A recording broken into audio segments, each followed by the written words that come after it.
നിങ്ങൾ 12-ാം അധ്യായം വായിച്ചാൽ അബ്രഹാം ക്ഷാമത്തിൻ്റെ നടുവിൽ വേറൊരു രാജ്യത്തിലേക്ക് പോയി. അവൻ 0 ആയിട്ട് ആരംഭിച്ചത്. ആ രാജ്യത്തിൽ ചെന്നപ്പോൾ അടുത്ത ഇഷ്യൂ, തൻ്റെ ഭാര്യയെ പിടിച്ചോണ്ട് പോയി.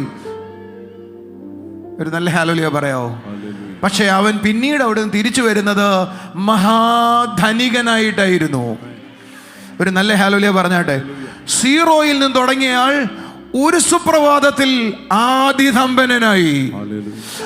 അങ്ങനെ ആരെങ്കിലും ആകുമെന്ന് നിങ്ങൾ വിശ്വസിക്കുന്നുവെങ്കിൽ ആ ആൾ ദൈവത്താൽ നയിക്കപ്പെട്ട ആളായതുകൊണ്ടാണ് അതിലേക്ക് കടന്നത്. 0-യിൽ നിന്ന് ആരംഭിക്കാം, ആദിസമ്പന്നതയിലേക്ക് ചെല്ലാം.